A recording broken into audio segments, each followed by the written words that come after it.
Hello again. Welcome to the ASCI webinar on how consumer packaged goods companies can connect strategy and execution through integrated business planning. Just a technical test to make sure you can see us and hear us. Can you just raise your hand? Let us know if you can hear us. Perfect. Thank you for the confirmation. Just a brief introduction. My name is Heidi Chow. I'm the head of business operations at ASCI. And before we start the webinar, I just need to go through some logistics with you all. You're welcome to ask questions during the webinar. What you can do is you can click the Q&A box at the bottom of the Zoom window, or you can use the chat box to type your questions. At the end of the webinar, we will have a Q&A section to answer your questions. And the webinar is recorded. It will be uploaded to our LinkedIn closed group for members to ask further questions. And you are welcome to join. And we will also share the recording with all the registrants and attendees. So now I would like to introduce our speakers. Today we have two speakers. First is David. David Hart is the regional sales manager at Board. He's waiting. He's a deeply experienced customer-oriented planning professional with decades of experience. And our second speaker of today is Chris Hannan. He is the senior solution architect at Board Australia. He also has 20 plus years of experience in finance function and business operations. So I will pass over to them, then they can start the presentation. Thank you. Thank you, Heidi, and welcome everyone. We have an interesting agenda for you today. We're going to start off with a little bit of introduction of Board International, which is not necessarily well known in Australia, but we have a large number of global CPG organisations as customers. And we're going to take you through a bit of a background as to how Board's decision-making platform is of value to CPG and supply chain within organisations. And then we're going to hand over to Chris to do a demonstration on Board on how a data-driven CPG business can benefit from an integrated business planning process. Along the way, we're going to collate any questions. So if you want to type any questions into the chat panel, we will then have a little bit of a session at the end where we'll address those questions for you. So without further ado, I wanted to take you through a little bit of a graphic on how we see the impact on supply chain of integrated business planning, particularly as we move past the COVID times that we've been struggling with and hopefully are getting through, even though there's been a little bit of hiccup lately, and also the global supply chain crunch, of course, which we've all been dealing with. There's been a number of challenges which are sitting there at the background that we're still facing. And I think the key is that as we get through these challenges, then the accelerated rate of change and the impact on growth and the impact of increased complexity in organisations is just going to continue to rise up to the forefront and cause us issues in terms of how we manage supply chains. And of course, the biggest thing we're starting to see right now is the impact of stricter regulations, import restrictions, environmental concerns, modern slavery legislation, increasing controlling and reporting requirements are really becoming an anchor to the ability of maintaining an efficient supply chain. But in terms of most organisations, what we're looking for is the ability to partner for growth, to be able to shape our service offerings according to what our partners and suppliers offer, and being able to take advantage of competitive propositions to tailor new products. Some of those might leverage supplier capabilities that are unique. And of course, all organisations are trying to do their best to harness the massive volume of data and to turn that into new opportunities and new insights for better decision-making purposes. But what we find as we go through these processes of trying to tap into data is that every organisation has silos, and supply chain is not unique. Supply chain actually has as many silos as any other part of the organisation. But what we tend to find is that we have a number of core systems, and then of course we take data out and put it into data marts, databases, data lakes, data swamps, and we surround that with things like BI tools, dashboards, reports, and usually we end up with things that end up in Excel world, what we call spread marks, and they get emailed around as part of the decision-making process. So it's not just a case of surfacing information up onto a dashboard. That's not enough to make a decision, particularly as we saw, in the face of more complex environments. We really need to be able to collaborate across the organisation, which is hard when people are on different systems and there are manual processes. To do that, board has been built from the ground up. It's been around for many decades now, since the 90s. It's been built from the ground up, not just to harness information in siloed systems, to be able to present a pretty dashboard or a report or a reporting pack to the executives, but to help organisations in what we call the decision-making process. So that's the backward-looking side of things, to understand how the business is performing, all the challenges, whether they be near real time or whether they be things that are coming up over time, to be able to help plan, to scenario model, to be able to what if, to collaborate on those plans instead of having to hand off different spreadsheets and have multiple versions of the truth, and to be able to actually look into the future. Things like predictive analytics, simulation, optimization, and things like machine learning to help us improve our insight into what's going to impact us in the future.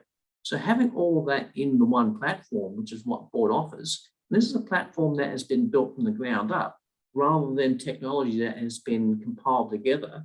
And that means that it's a seamless process across the entire organisation, and a platform that is business driven.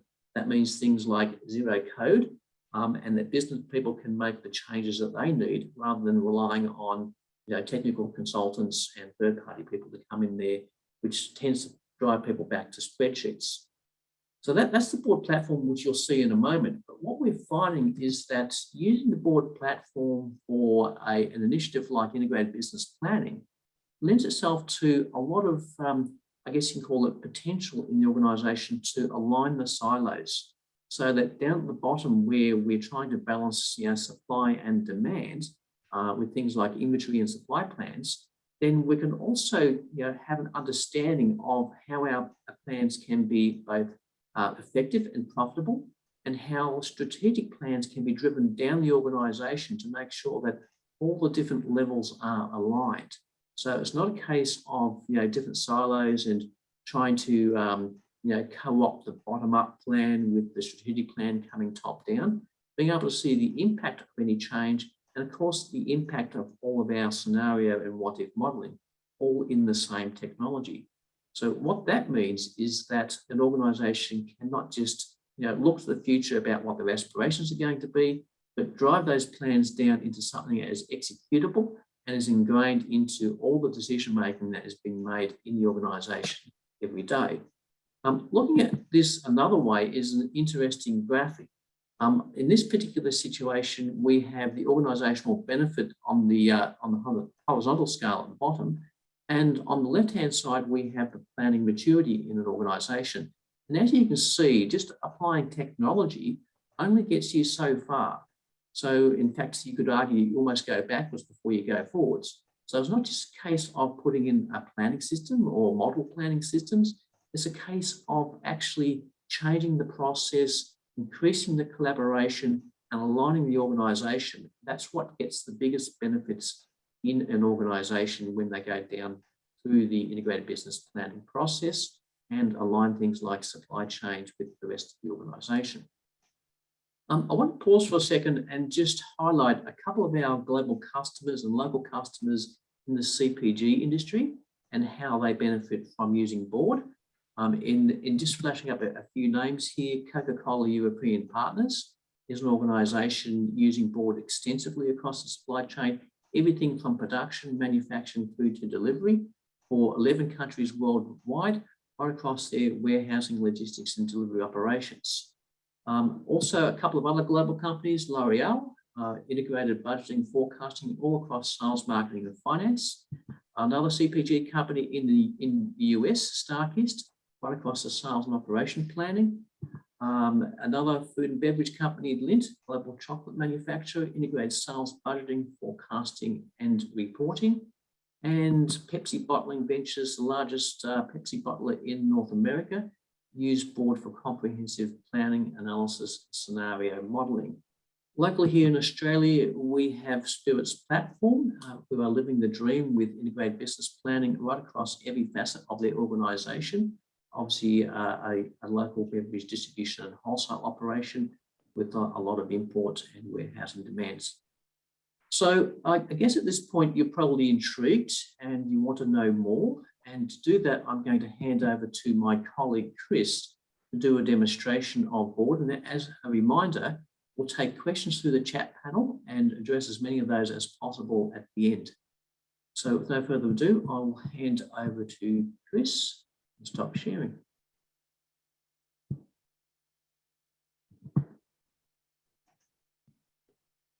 Okay. Good afternoon, everybody. And it's good to be with you. So what I want to do is take you through the board integrated business planning environment and the solution for CPG companies, as David introduced already. So we're going to do that in the context of our fictional business here, Activa. Activa are a food manufacturing business. They have a number of segments here. You can see everyday, convenience, health, and chilled. These are groupings of their products. And this is a depiction of their integrated business planning environment in board. And you can see it follows a structure here, which we're going to go through today, starting with the strategy. We're going to progress then through the product portfolio. We're going to look at the demand and then look at supply and take you on a bit of a week in the month of a team managing integrated business planning. So let me start with the strategy. So Activa is a business that's going through a transformation. And you can see it described here. They call it fast forward. Every good transformation needs a brand, and they're no different.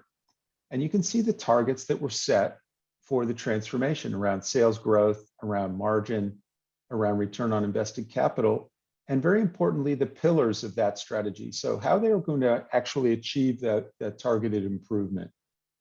And please pay particular note to some of the things around the growth in new markets and the growth from new products as well, because we'll see that when we get into the portfolio piece. So in terms of building up their long-term plan, so now as they kind of head of FP&A or head of S&OP, these are the two roles that we'll look at initially. And head of S&OP now preparing the strat plan for the first year after the transformation. So, Activa, like all businesses, is impacted by the uncertainty around the pandemic. And what we're looking at here is the business as usual view. So when they build up their long-term plan, and we're going to make some changes to that now, what we're doing is building it up around the base business plus the additional initiatives that we layer on top to get that perspective as well. We can see that the last version of this plan had us pretty close to the original transformation targets. But as we are impacted by the uncertainty associated with the pandemic, we're going to lower those expectations for the next couple of years. And then we'll see that reflected in the top-down plan. So what we're doing there is using a single driver. Of course, we could use other drivers as well, and we'll see that as we step into the planning. But what we quickly want to do is get a view of the base business and BAU. Of course, we could flex this around certain things, expenses. So, for example, if we wanted to recognize some additional increases in certain expenses, we could do that and see how that flows through to the bottom line. Now, what's important about this view, while this isn't maybe the area that we all live and breathe every day, this sets the target that we're going to be working toward as we progress through the other aspects of our other planning cycles. And so it's important that we have that joined up connection between our financial view, the initiatives and the strategies and the operational plans to achieve those targets and those strategies. So when we come to set up the initiatives, and we already have those that were set up as the original transformation, we can see those here. So what we're looking at is a number of different initiatives around the growth that we already spoke about. So going into Asia, and we have a couple of options here, kind of direct or via agency and so on. And we've got some other improvements initiatives that we're anticipating over the life of the transformation. You know, we can make changes to these. So as we look at our sales activity, we might recognize the need to, rely more on some of that growth in new markets. And so we could increase this by 50% and, save that and see how that flows through. We could establish those margins and so on. What's important here is that I don't need to build this out at a detailed level. Because at this point, all of the details associated with this initiative may not be fully fleshed out. But at the strat planning level, we just want to capture some of those key financial measures to inform our stakeholders and the board around our plans. So once we've modeled those initiatives, then once we've identified, financialized each of those, we need to work out what we're going to include. And in the interest of time, I haven't gone through all the versions, but of course, versions are part of this scenario, the strat planning, and we can have multiple base versions. I'm just going to accept the one we have already, and we'll talk more about versions later and scenarios. But now what I'm doing is looking at what would the plan look like if I include or exclude these various initiatives. Okay, and we see the financialization of those, and we see the bridge between the base and the recommended plan that we will be taking to the board. So we have a plan. We have a plan that gets us, we've seen some softness in the going forward business. We've addressed that through some additional assumptions around our going into our other markets.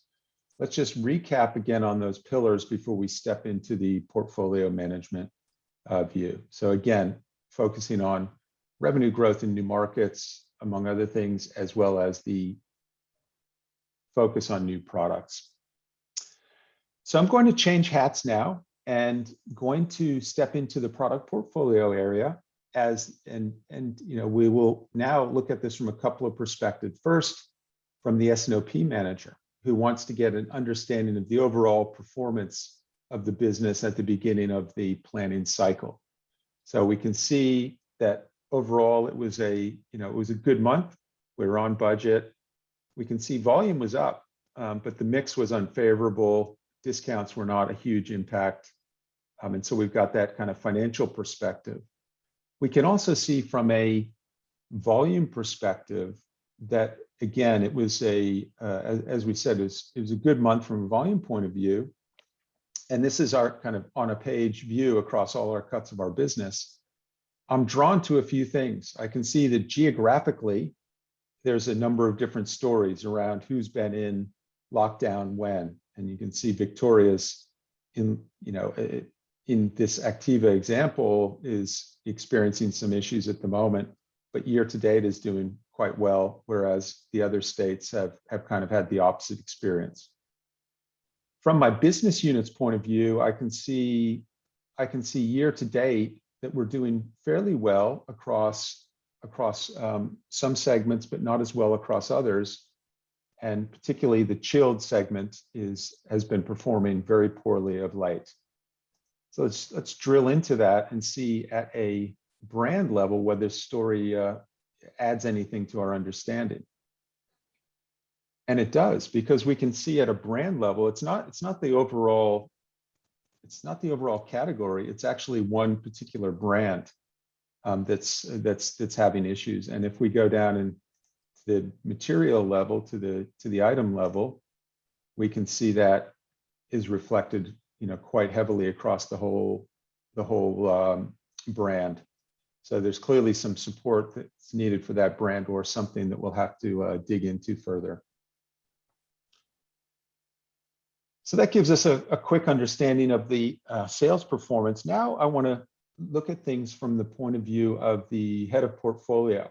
So we recognized the importance in our strategy of the growth around new markets and around new products. So what I'm doing at this point is, what I want to try and understand at this point is how well are we achieving that strategy? And as well, is the portfolio aligned with that strategy? And how is the portfolio performing? We've seen some evidence around sales, but we also want to be able to look at things like the growth and margin and be able to zero in on particular segments and see which are performing well, which are not performing well. And in fact, we might want to highlight those that are the lowest performing from a growth and margin perspective, and share that with the person who's reviewing the rationalization of the SKUs that's ongoing at the moment. So I can attach the screen and send to my colleague who I know is doing a review at the moment and say, these are for consideration.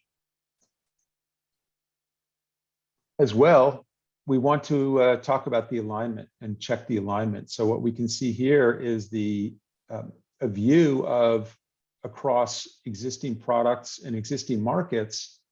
We're doing quite well. We've zeroed in on that particular subset. So let's just reset that. And the same is true for the wider portfolio.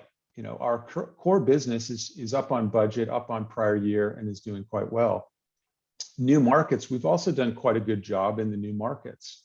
And that's good because we increasingly need to rely on that for our current year numbers, as we just spoke about. However, on the new product side, it's a bit of a different story.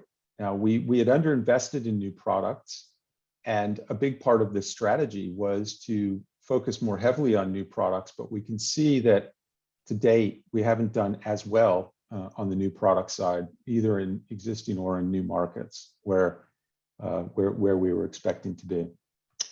So let's have a look at the funnel, and let's see whether the story is any better from the funnel perspective. So what we're looking at here is the product funnel, the new product funnel. And a few things probably immediately come to my mind as I'm viewing this. First of all, is this recognizes that we have brought up, let me just explain the view here, first of all. So we've got, on one dimension, we have the launch year. So the year where we're expecting to get a financial impact from those new products.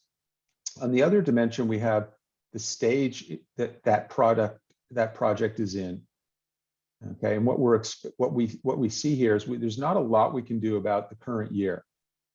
There's a few projects deep into the pipeline, deep into the funnel, but as we recognized a significant gap in a new product development, there's a big influx into a big inclusion in the funnel at the concept stage, and that's encouraging to an extent.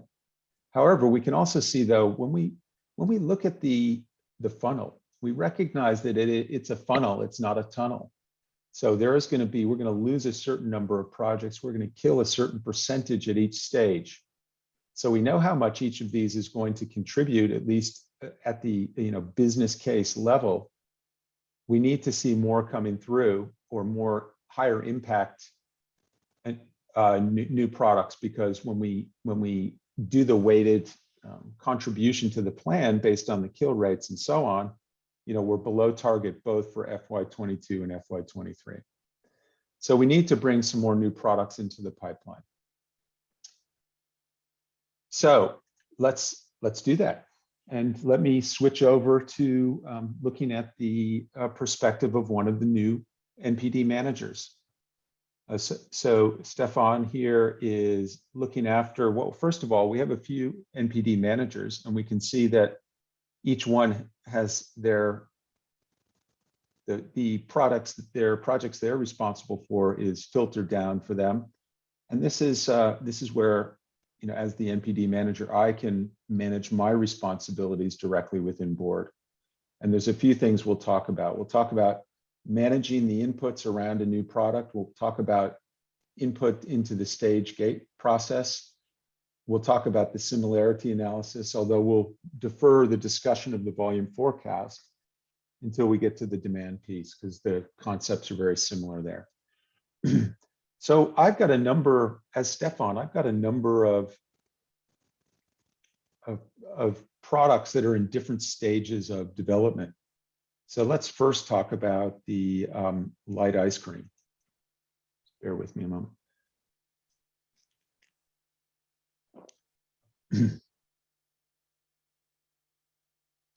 So the light ice cream is a very new product. I've included already some of the details about this new product, but let's have a look at those, because these will be, this is how this is going to automatically flow into our plan. So we know where that new product maps into from a category perspective. We know the nature of that new product. So this is a line extension. It's a light ice cream that's going to use a new foaming technology that we've recently taken on board. And that's important because we want to categorize these both for for understanding the portfolio, as well as for managing things like the returns that we expect based on the riskiness. So as well, other master data is included. If it's a frozen product, we'll need to know that when we get to the stage of managing the supply and demand.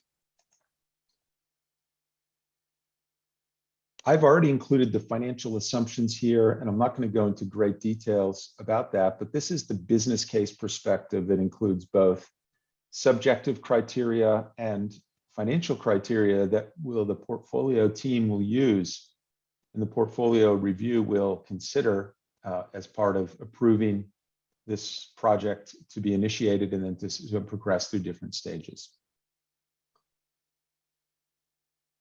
One other point just to make here is that if I wanted to, I could also build up the work plan associated with this new product directly here in my NPD module. And you can see I've got the details around some of the testing I need to do, the design, and other implementation steps. And as well, I can also capture things like the resource requirements that are needed and the role. And this allows me to do a few things.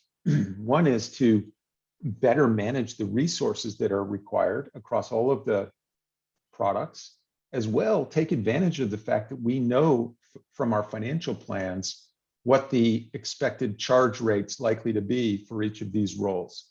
And as that changes, we've got full integration into our business case and into our cost management.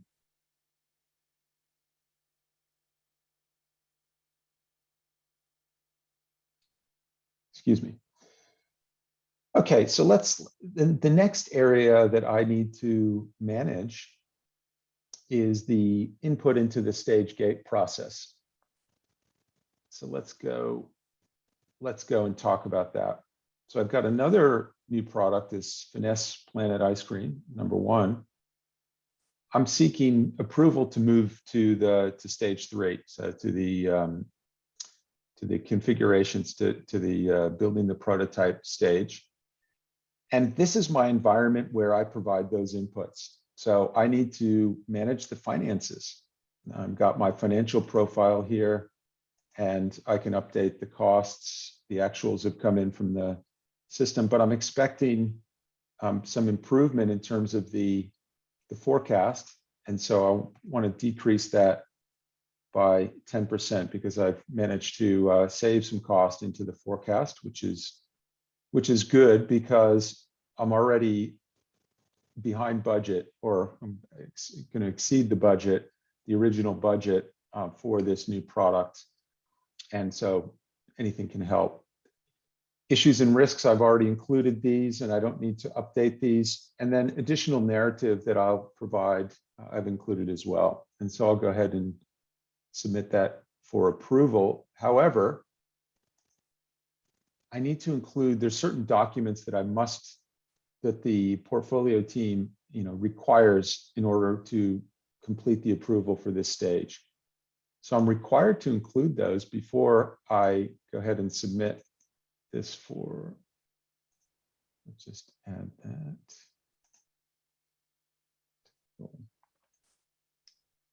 And it speaks to the collaboration, aspect of the solution and the fact that we're all looking at the same data. Now, some organizations have sophisticated PLM capabilities, in which case they may not choose to use this part of the solution. Others are doing this in Excel and are aware of all the challenges of trying to gather, manage, and assimilate information that's in all different structures. And that's what's avoided, the efficiency that's gained by including this function directly in our planning solution. So with that, I've gone ahead and submitted, for that product, the documentation related to that stage. And that's the second of the three things I needed to do. The third is to anticipate the forecast for some of my new products. Okay, and as I said, I'll go through the similarity analysis, and then we'll talk more about the volume forecast when we get into demand.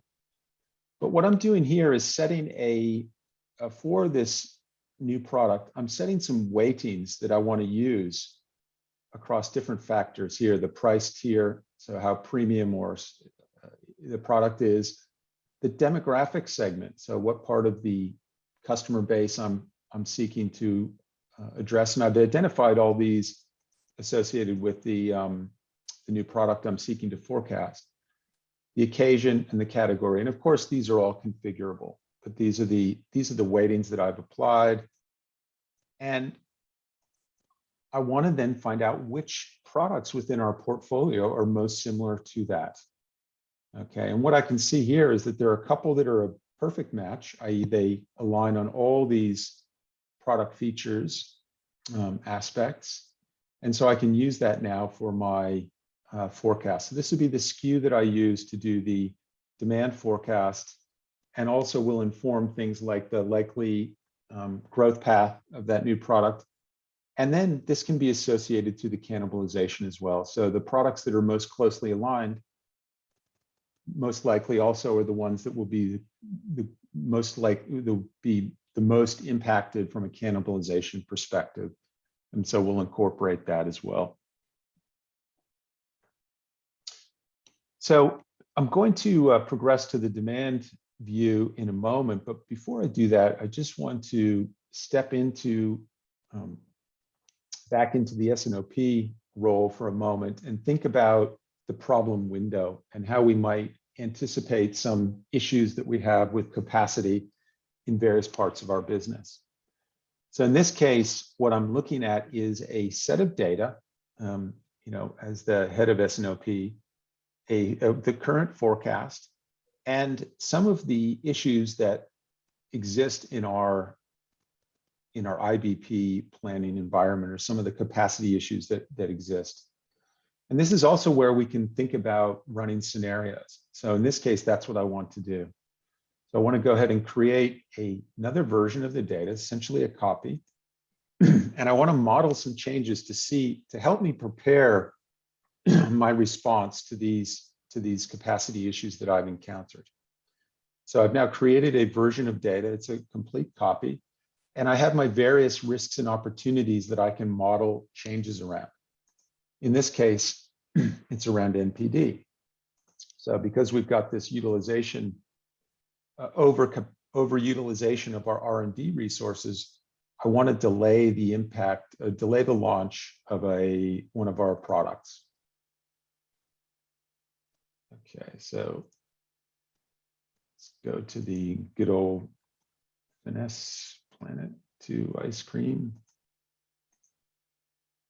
How many months do I wish to delay it? So we'll push it out 3 months. That might be enough, might be a bit too much.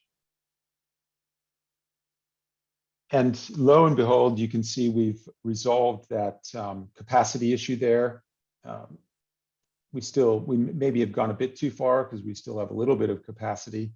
But what we have done then is at least alleviated those periods where we were well above our limits in terms of resources. That has also had the effect of pushing out some of the demand. So that's something we'll need to consider when we get into our demand plan, and whether we can create some promotions or other, pull other levers that will be able to recover some of that lost revenue. David, I'll just pause there if there's anything that's come up or if you have anything to add or before we move on to the demand. Chris, I am tracking a few questions in the chat Q&A panel. So when you get to the end, stay on screen and I might ask some questions because you might want to demonstrate some things. Sure. Okay. Good. Okay, so let's move into demand. So the first thing is, if we start from a more summary view, and what we're in this Activa business, we have multiple demand planners looking after different product categories. And so I can see a snapshot here of the demand plan, of the plans around NPD and the volume and promo activity, as well workflow. I'm not going to go into this hugely, but of course we can employ the workflow both kind of vertically up through the business in this case, as well as horizontally across different functions, and that will be employed at different places. In this case, let's jump right into the chilled category and talk about let's go back to the baseline. So what I want to first do is to run the statistical forecast. And I'm going to do that by choosing the base period. In this case, I'm going to choose the entire history to use because I think that's appropriate. But just actually, let's take the whole history. COVID has caused us, a lot of people, to reconsider. Well, it's going to, over the coming period now and going forward, cause people to consider which periods of history they do use as the basis for this statistical forecast. I've been working with a couple of organizations recently that are facing that, and there's various strategies around that, around separating the magnitude of the demand plan from the shape. So using the shape from a couple of years ago, but using the magnitude of some very more representative period, last 3 months or last 6 months.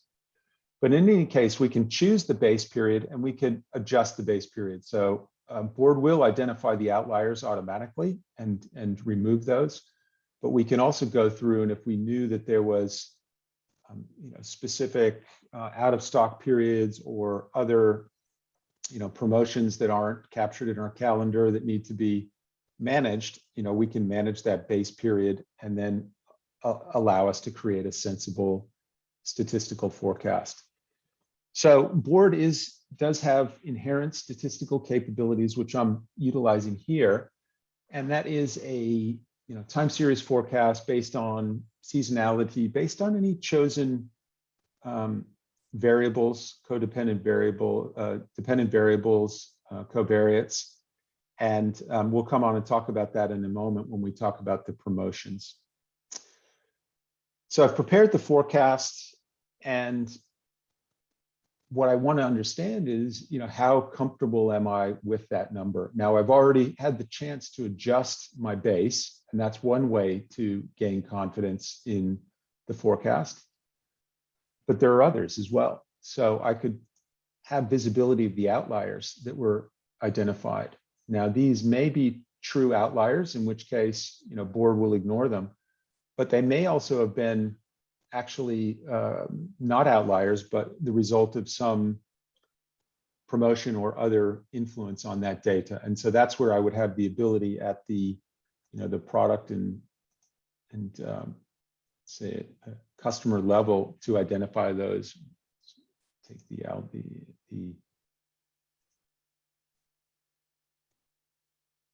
and just select that. So I have these outliers identified, and I could, if I believe that it was a promotion, I could identify those, and then board would include those in the statistical forecast.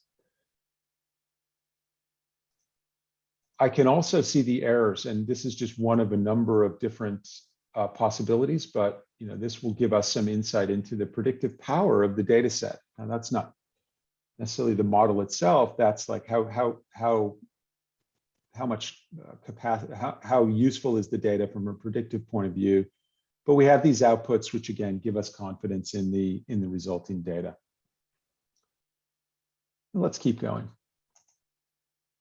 In terms of the promotions, this also relies on board's predictive capabilities, but in this case, it's not a strictly a seasonal view. There's also a number of other variables that I want to consider. So the placement, I'm essentially configuring a promotion here. And you recall that we identified the need to do that after pushing out some of that NPD activity. So in this case, we believe we can secure a prime location. We're going to discount to an extent and support that, strongly with advertising. And board is now going to use the history that we have of promotions that had a similar configuration, and based on that configuration, establish the forecast for that new product. For that promotion. Okay. Again, using the statistical capabilities. I now want to push this to make any final changes to the demand plan and push this into the supply view. So what I'm looking at, and I want to do that from this particular screen. So this shows me the overall plan for the forecast period and the various versions of data that would help me confirm the validity of that plan. So we have, our totals by, for the overall category, and as well the breakdown across these different, the different SKUs that exist there. Now this is based on, we have the predicted, it's come in here automatically into our current forecast, but maybe I need to adjust that. Maybe there's some other influence that we're not aware of. So we know, for example, that a range review is ongoing, and we believe that we're going to, to do well through that. So let's go ahead and increase that by 5% over the remainder of the period, for example. So let's not do it on that one. Let's do it on.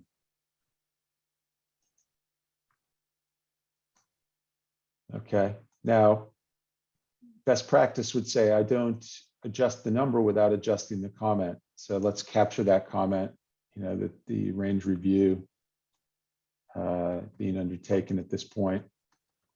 And that's the supporting assumption. I could also change this data top down if I felt the need to. So if that was, appropriate to do so across the whole, and this is I should mention, this is at a product customer intersection here, but I could do that change across the whole portfolio if I wanted, and see that influence over the overall the SKUs, and that just is breaking it back across in proportion to the data as it exists at the moment. In the interest of time, I'm going to move on fairly quickly through a couple of other pieces, and then we'll talk a little bit about the supply side. So financializing it, I won't go through that, but of course we can capture all the assumptions that lead us to the gross profit number for the forecast, and the demand review as well, and the supply review for that matter. But in this case, the example is the demand review. It can be managed directly within board and stop you from having to push that into PowerPoint or Word or something else to memorialize the discussions and the plans that arose in those reviews. So when we turn ourselves to the supply piece, we've done our demand plan at the customer product intersection. And what we're looking at here is the DRP view. So the demand signal at the, so we have a mapping between the ship to and the DC for particular SKUs. And that's what we can see here. So we can see the totals across at this DC for these SKUs, and that mapping and that kind of management of all that is handled directly within board. When we look at the inventory plan. So that demand plan, what we're now looking at here is the service level. So we can maintain the service levels, and we have in this case, and board will prepare the recommended internal orders to production or external orders for finished goods that are purchased based on an economic order quantity. So we've got our inputs, we identify the reorder point. We can change those service levels and see how that flushes through. And that's one thing when we're reconciling any capacity issues in production. That's one thing that we could change, is to reduce the service levels, or and there'd be other levers to pull as well.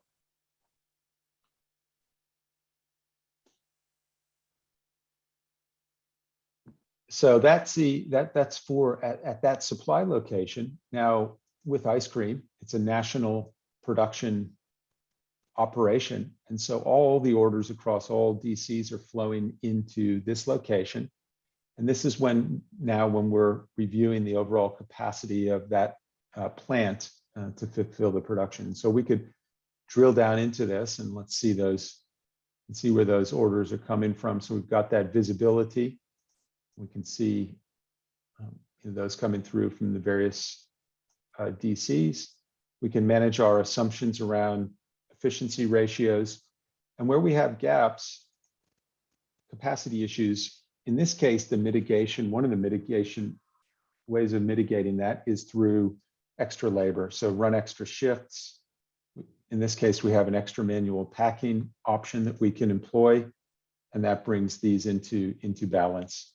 Of course, if that was not sufficient, then there would be we could bring forward some orders, bring forward some production into periods that were less constrained, and/or we could, reconcile this view with the demand view, reduce service levels, or reduce promotions for certain, reduce the promotions for those SKUs that were generating orders in the periods where we had a capacity issue.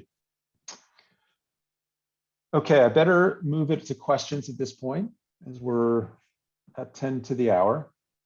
We did go through that last bit fairly quickly. And David, do you want Thanks, to? Chris. Yes, there has been a number of questions come through on the chat, and also a few in the Q&A window. So I'll try to address those in order. And of course, if we don't get to them, we will get back to you later on. And you can also ask some more questions as we go. So the first question is from Vijay, and he has a question around forecast accuracy around IBP. His question is, can you please touch base or reshape the screen where this is shown, and how the forecast accuracy is done? He's got several questions related to that, but let's just touch on that first one. First of all, forecast accuracy and how the forecast process is done. Yep. Yeah, no, absolutely. It's didn't mention that already, but yeah, it's very easy, and I'll see if I can just dig up the example here while we talk. But yes, as we've captured the data for all the periods, so as each forecast is of course archived, so we can always refer back to that in the future, and that's how we can easily calculate the forecast accuracy. So that is again, I'll just pull up some examples. So there's examples of that I'll share with you, but yes, you would calculate that directly in board and make that available to the teams. Here's one example. Vijay has a related question. Second part of the question is, how is the calculation happening based on long lead time of 90 days or more, or closer to firmed order manufacturing, which means the accuracy will always be higher? In other words, if we have firm orders, then we obviously have a good understanding of what the short-term forecast will be. Yes, yeah, no, absolutely, yeah. I mean, in terms of the accuracy, so I mean, just to finish up on the first question, here's an example of one that's looking at accuracy over different time horizons, so 4 weeks out, 8 weeks out. And then having that view, this is quite important, having that view at the at the rolled up level as well as at the drilled level. So if we can see, because oftentimes we have offsetting accuracies at the detail. So what we're showing here with board, for example, is not just the overall might be good, but if we've got some offsetting, negative and positive variances, then we want to be able to cater for those and understand those and then drill down into it. Yes, as far as looking at accuracy by the nature of the demand, that's fine. We can easily isolate that.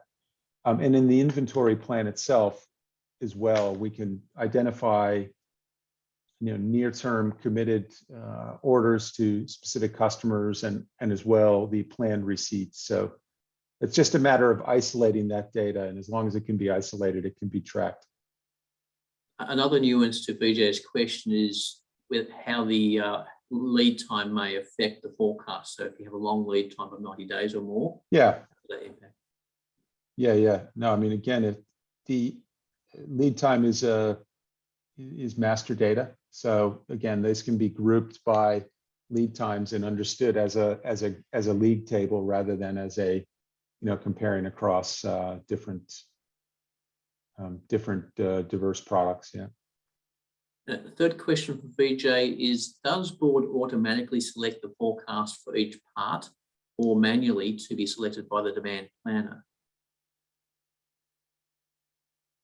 The board, the way the board predictive capability works is it's run at the lowest level that you want it to run at.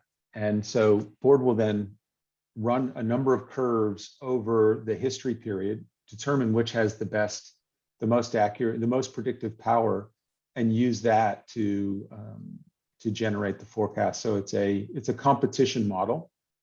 Now, it's the way the user can influence that is by either changing the history period, adjusting the history period, or adjusting the data following the forecast.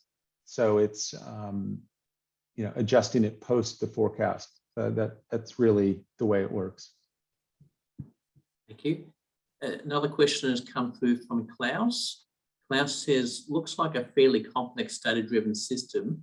Who or what is responsible for data input, and how do you ensure that the data is accurate, timely, and reliable?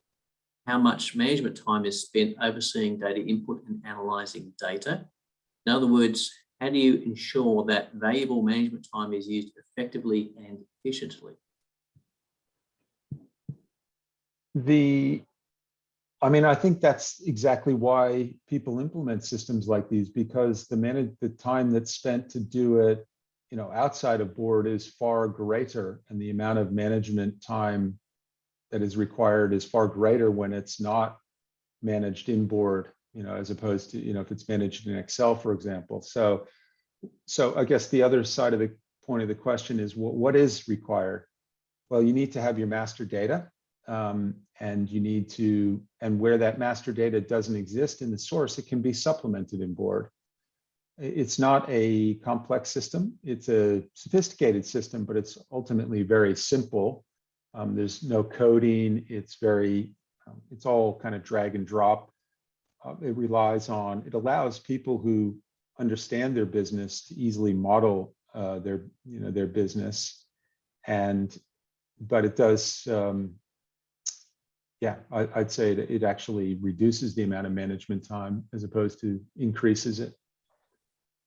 And of course, this will relate into the next question, but board has the ability to integrate into all of your source systems. And therefore, that automated integration process allows you to bring that data into the system without having to type it in. And that gives you the starting point. And as you mentioned, the metadata will automatically update. Chris, there's a related question from Sandra. She says, thanks for presenting today. Just wondering what the standard APIs are to ERP systems. He says, I've often worked with small/mid-sized companies that have had difficulties to connect to the systems to have latest actuals for planning. Yeah, the board connects to virtually any data source. The APIs are important in getting data out of those systems, but there's no limitation in bringing data into board, and that's not only the data itself, but as well the master data. So that can be automated on a scheduled and on-demand basis, whenever you need it to be done. So it's, and again, I think what's also helpful is that not always every master data item that you want from planning may not exist in your source, in which case you supplement those in board. I'll give you an example, would be around it might be even that forecast accuracy. What is the time horizon? What's the lead time? That would probably be existing in the source, but yeah, there's cases where you want to enrich those in board, and that's a very easy process. And Chris, there's a large number of people connected to all the major ERP systems and data sources. They're available on our website. We can also get back to you on that. We've got time, I think, just for one more. This is a quick one from Roshanak. How the uncertain situation such as COVID can impact on forecast. How do we consider this situation to do the forecast? Yeah, I mean, that's the screen we're looking at here is the answer, I believe, which is to be able to run different scenarios, recognize the uncertainty. We looked at one example where we created another version and made some changes around the launch of new products, but we could do that around the base plan itself, and recognizing that uncertainty. The important thing that we're doing when we do that is by understanding the impact earlier, we're helping organizations prepare a response. So they don't need to spend that time. And this has happened now, spend a few weeks trying to work out as a management team how to respond. And that's what's possible. So being able to run scenarios, being able to model those, and then prepare your response so you can move quickly when and if that eventuality does exist. Okay, I think that's about all we've got time for at the moment, Chris. So what I might do, there are a couple more questions that we haven't answered, so we'll get back to people, Vijay in particular. But if you do have more questions, please reach out to us. The contact details are now showing up on your screen, and we'll be happy to take questions or even give you a further demonstration of particular points that we've glossed over today. But I do want to thank you for your time today, and especially for all you people from ASCI for your questions, and ASCI for hosting us. I'll hand back to Heidi. Thank you, everyone. So just a reminder, the webinar is recorded and we'll share with all of you and also all the registrants. And thank you so much for joining. And thank you, Chris and David, for all the presentation. Have a nice day. Bye-bye. Thank you all. Thank you.